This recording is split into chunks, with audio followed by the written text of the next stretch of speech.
প্রিয় দর্শক, কিভাবে হযরত ঈসা আলাইহিস সালাম আল্লাহর নির্দেশে মা মরিয়ম আলাইহিস সালামের গর্ভে এসেছিলেন, আর তখন সমাজের লোকেরা তার সম্পর্কে কি বলেছিল, আর কেন জিবরাইল আলাইহিস সালাম মরিয়ম আলাইহিস সালামকে মরুভূমিতে যেতে বলেছিলেন, আর কিভাবে খেজুর গাছ থেকে ঝর্ণা বের হয়েছিল।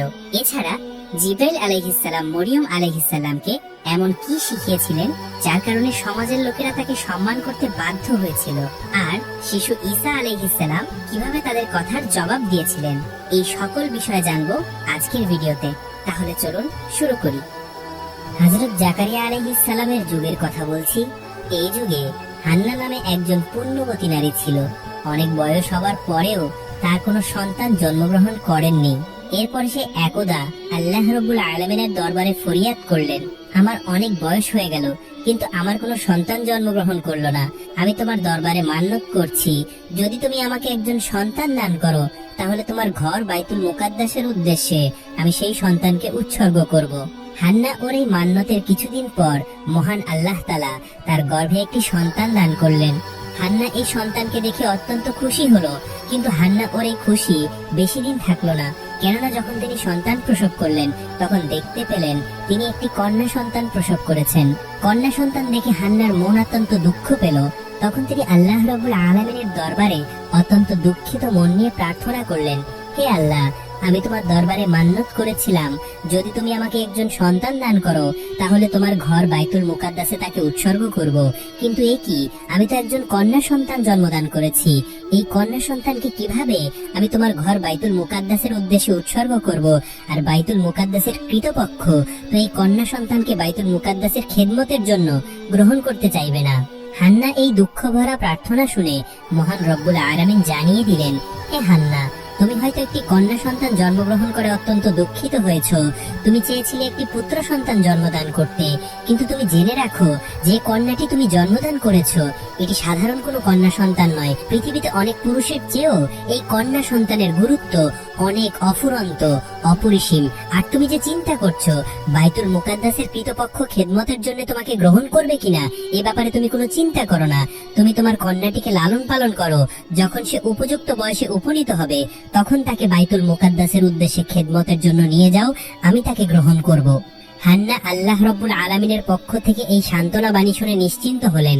অতঃপর তিনি তার কন্যা সন্তানের নাম রাখলেন মরিয়ম, এবং তিনি আল্লাহ রাব্বুল আলামিনের দরবারে দোয়া করলেন, হে আল্লাহ, মরিয়মকে এবং তার ভবিষ্যৎ বংশধরকে তুমি কবুল করে নিও, এবং তাদেরকেও শয়তানের ধোঁকা থেকে হেফাজত করো। এরপর হান্না মরিয়মকে 7 বছর পর্যন্ত লালন পালন করলেন। সেই যুগে বাইতুল মুকাদ্দাসের ইমাম ছিলেন হযরত জাকারিয়া আলাইহিস সালাম। মরিয়ম যখন 7 বছর বয়সে উপনীত হলেন, তার মা হান্না জাকারিয়া আলাইহিস সালামের কাছে এনে তাকে বললেন, হে আল্লাহর নবী, আমি মান্নত করেছিলাম আল্লাহ যদি আমাকে কোনো সন্তান দান করেন, আমি সেই সন্তানকে আল্লাহর ঘরের খেদমতে উৎসর্গ করব। কিন্তু দুর্ভাগ্যবশত আমি একটি কন্যা সন্তান জন্মদান করেছি। আমি সেই সন্তানকে 7 বছর পর্যন্ত লালন পালন করলাম। এখন আমি আমার মান্নত পূরণ করার জন্য এই সন্তানকে আপনার হাতে তুলে দিতে এসেছি। আপনি মেহেরবানি করে একে কবুল করুন এবং বাইতুল মুকাদ্দাসের খেদমতে সুযোগ করে দিন।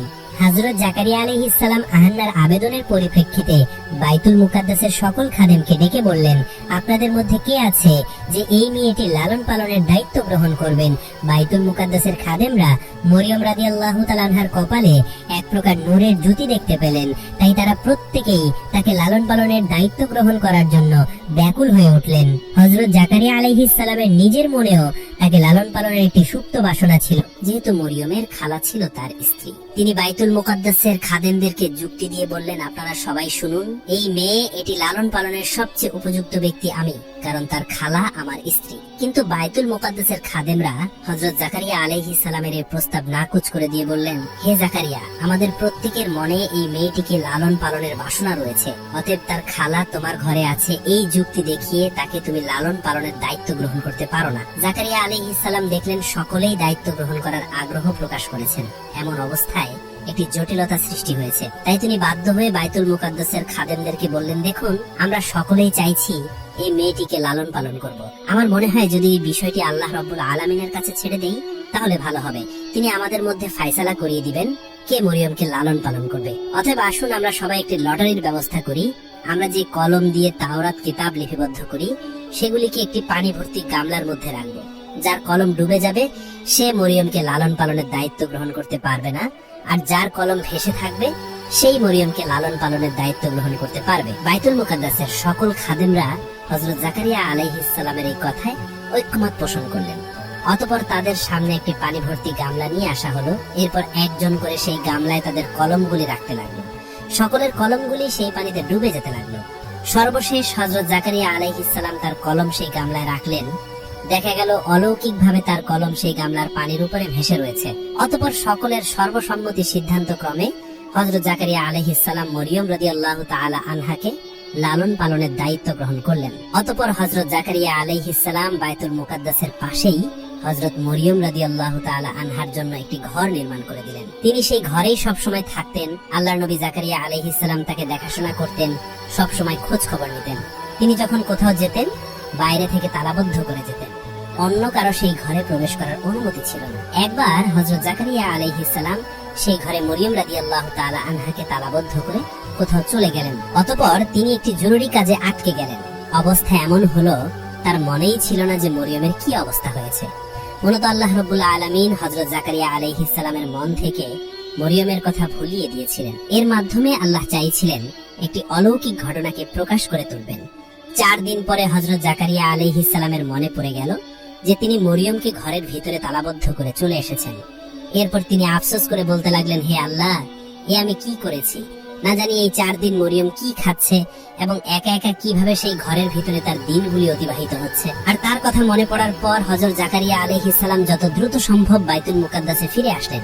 এরপর তিনি মরিয়মের গৃহে প্রবেশ করে দেখলেন মরিয়ম আল্লাহ রাব্বুল আলামিনের ইবাদতে মগ্ন রয়েছেন এবং তিনি দেখতে পেলেন তার চারপাশে বিভিন্ন ফলমূল ও খাদ্য খাবারের ছড়াছড়ি এবং প্রত্যেকটি খাবারে ছিল এক সুন্দর সুগন্ধি।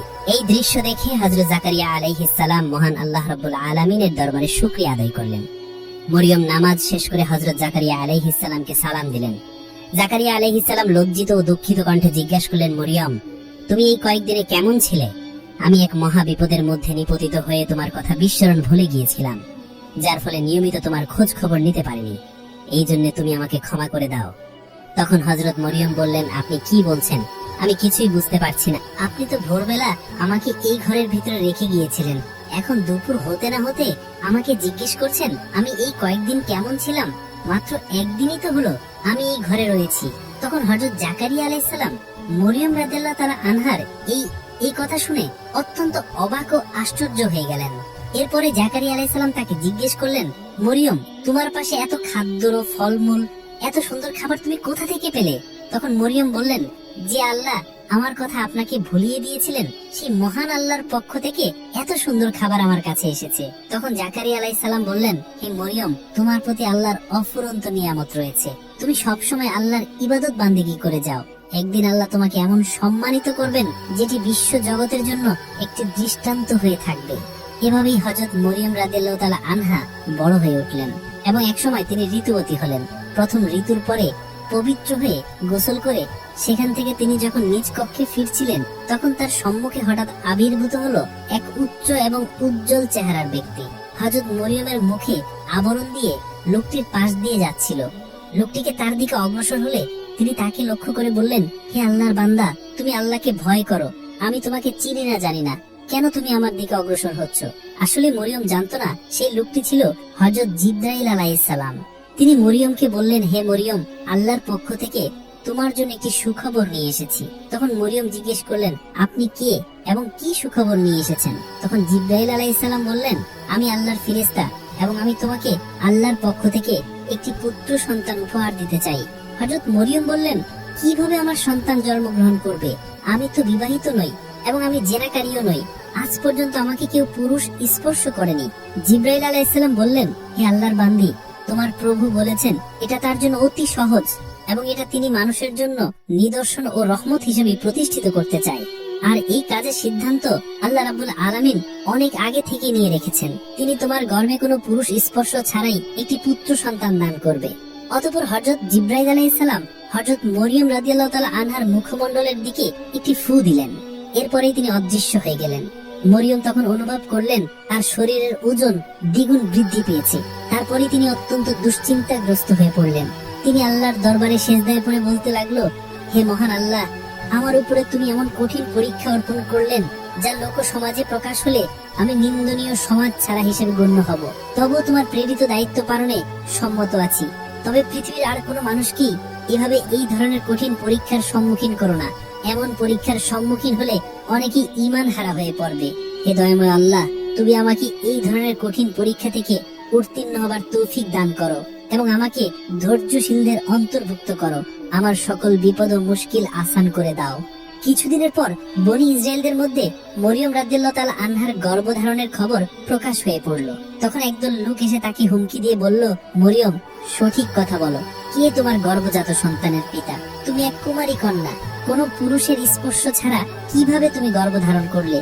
অতএব সত্য কথা বলো, কে সেই পুরুষ যে এসে তোমার সাথে অপকর্ম করেছে? তুমি যদি তার নাম বলে দিতে পারো তাহলে আমরা তাকে উপযুক্ত শাস্তি দিতে পারবো। তখন মরিয়ম তাদের প্রশ্নের জবাবে বললেন, আমি কিছুই জানি না। আমি কোনো পুরুষের সাথে অপকর্ম করিনি এবং কখনোই কেউ আমাকে স্পর্শ করেনি। তোমরা বাইরে থেকে যা দেখছো এটা মহান আল্লাহ রাব্বুল আলামিনের একটি নিদর্শন।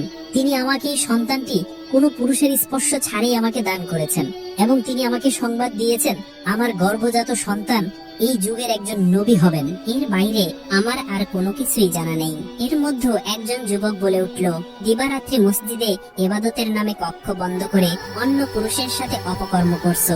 এবার তা ফাঁস হয়ে গেছে। এখন নানা বাহানায় সেই কথাগুলি গোপন করার চেষ্টা করছো। আসল ঘটনাটি খুলে বলো, কার সাথে তুমি অপকর্ম করেছো? তুমি যদি স্বেচ্ছায় না বলো তাহলে আমরা যে কোনো উপায়ে খুঁজে বার করব এবং তোমার মুখ থেকে সেই লোকটির নাম বার করেই ছাড়বো। তাদের এইরূপ লাঞ্ছনা এবং অপমানিতজনক কথা শোনার পরেও হযরত মরিয়ম রাদিয়াল্লাহু তাআলা আনহা তাদের একটি কথা বারবার বলতে লাগলো, আমার এই গর্ভের সন্তান আল্লাহ রাব্বুল আলামিনের দান, এছাড়া আমি কিছুই জানি না। অবশেষে বিরক্ত হয়ে সেই লোকগুলি তার কাছ থেকে ফিরে গেল। হযরত মরিয়ম রাদিয়াল্লাহু তাআলা আনহার একজন খালাতো ভাই ছিল, তার নাম ছিল ইউসুফ। সে সব সময় তাকে পাওয়ার আকাঙ্ক্ষা করত এবং তাকে বিয়ে করার স্বপ্ন দেখত। যখন সে শুনল মরিয়ম গর্ভবতী হয়েছে, তখন সে তার কাছে এসে বলল, মরিয়ম, আমাকে ফাঁকি দিয়ে তুমি কোন পুরুষের হাত ধরলে? আমি তোমার জন্য কম অপেক্ষা করিনি। আমাকে এমন ভাবে সরিয়ে দিয়ে তুমি অন্য মানুষকে কিভাবে আপন করে নিতে পারলে? আমি কি অপরাধ করেছিলাম? আমি তো আর তোমার সাথে কোনো অবৈধ কাজ করতে চাইনি। আমি তো তোমাকে বিয়ে করেই ঘরে তুলে নিতাম, তাতে তো আর কোনো কলঙ্ক ছড়াতো না।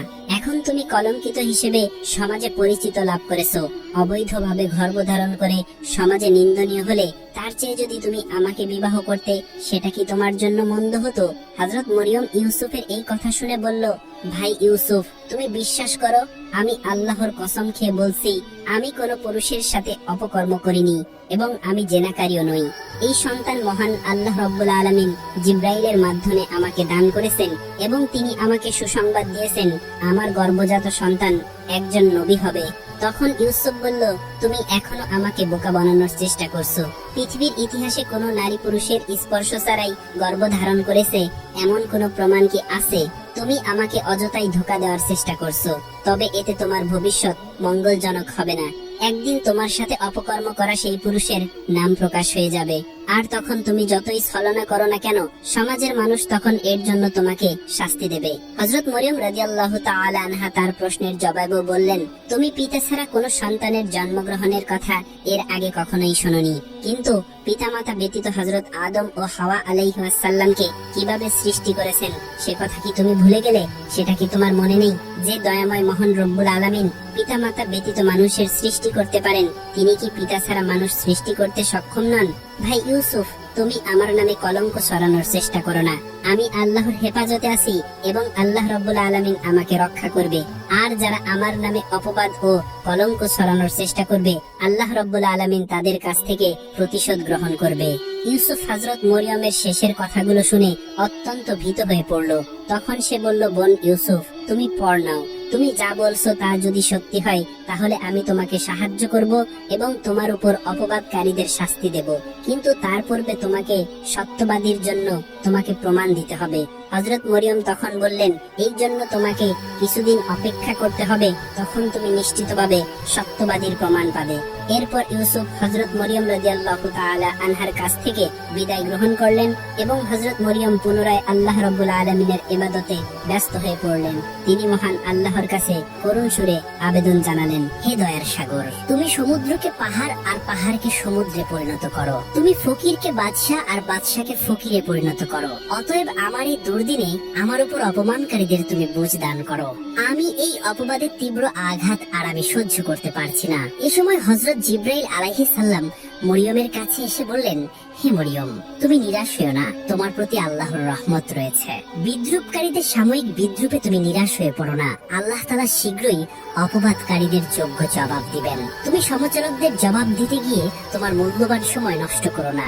সর্বদাই আল্লাহর ইবাদত বন্দেগীতে মাশগুল থাকুন, তিনি সর্ব অবস্থায় তোমাকে হেফাজত করবে। এভাবেই হযরত মরিয়ম রাদিয়াল্লাহু তাআলা আনহা কেঁদে কেঁদে দীর্ঘ 10 মাস 10 দিনও অতিবাহিত করলেন। অতঃপর হঠাৎ একদিন তার প্রসব বেদনা শুরু হলো। তখন তিনি ঘর থেকে বেরিয়ে এক বিরাট মাঠের দিকে পাড়ি জমালেন। যে মরুভূমিতে হযরত মরিয়ম রাদিয়াল্লাহু তাআলা আনহা সন্তান প্রসবের জন্য গিয়েছিলেন, সেই স্থানটির নাম ছিল বাইতুল আম। সেই স্থানটি ছিল বাইতুল মুকাদ্দাস থেকে 12 মাইল দূরে। সেখানে পৌঁছে তিনি একটি খেজুর গাছের নিচে উপবাসন করলেন। তখন তার প্রসব বেদনা তীব্র হলো। একে তো চলছিল তার প্রসব বেদনা, অন্যদিকে মানুষের সমালোচনার ভয়। এই কারণে হযরত মরিয়ম রাদিয়াল্লাহু তাআলা আনহা প্রসব বেদনায় অস্থির হয়ে পড়লেন এবং বললেন, হে আল্লাহ, আমি যদি এই পৃথিবীতে জন্মগ্রহণ না করতাম, আমি যদি মানুষের মন থেকে মুছে যেতাম, তাহলে কতই না ভালো হতো। এরপরে হযরত মরিয়ম রাদিয়াল্লাহু তাআলা আনহা একটি ফুটফুটে পুত্র সন্তান জন্মদান করলেন। তিনি যখন এমন চিন্তায় অস্থির ছিলেন আর তাকে সাহায্য করার মতো কেউ ছিল না, ঠিক সেই সময় আল্লাহর ফেরেশতা জিবরাইল আলাইহিস সালাম সেখানে অবতরণ করলেন এবং মরিয়মের পাশে একটি সুন্দর বেহেশতের নহর সৃষ্টি করে দিলেন। এরপরে তাকে নির্দেশ করলেন, মরিয়ম, তুমি এই ঝরনার পানি ও বৃক্ষের খেজুর ভক্ষণ করো। এরপরে হযরত মরিয়ম রাদিয়াল্লাহু তাআলা আনহা খেজুর খাওয়ার ইচ্ছা করা মাত্রই বৃক্ষের মাথা মরিয়ম রাদিয়াল্লাহু তাআলা আনহার কোলের কাছে ঝুঁকিয়ে দিলেন। তিনি হালকাভাবে খেজুরের ডালে নাড়া দিলেন আর এতে তরতাজা খেজুরগুলো ঝরে পড়ল। তখন তিনি খেজুর ও নহর থেকে পানি পান করে অনেকটা সুস্থ হয়ে উঠলেন। অতঃপর জিবরাইল আলাইহিস সালাম তাকে বললেন, মরিয়ম, তুমি তোমার অপবাদের ব্যাপারে কোনো চিন্তা করো না। লোকেরা যদি এই সন্তানের ব্যাপারে কোনো কিছুই তোমাকে জিজ্ঞেস করে, তাহলে তুমি ইশারা করে তাদেরকে বলে দিও, আমি রোজা রেখেছি। বনি ইসরাইলদের যুগে রোজা রাখা অবস্থায় কথা বলা নিষিদ্ধ ছিল। তোমার পক্ষ থেকে তোমার নবজাতক পুত্র আল্লাহ রাব্বুল আলামিনের কুদরতে তাদের সকল প্রশ্নের উত্তর দিয়ে দিবেন। ছেলেটি কোলে তুলে নিয়ে মরিয়ম অশেষ তৃপ্তি লাভ করলেন। তিনি অপরূপ চোখে ছেলের মুখ পানে তাকিয়ে রইলেন। এমন সময় ছোট ঈসা আলাইহিস সালাম বলে উঠলেন, হে আমার আম্মাজান, তুমি আজ পূর্ণবতী হয়েছ, কিন্তু আজ তোমাকে অভিনন্দন জানানোর মতো কোনো লোকজন তোমার পাশে নেই।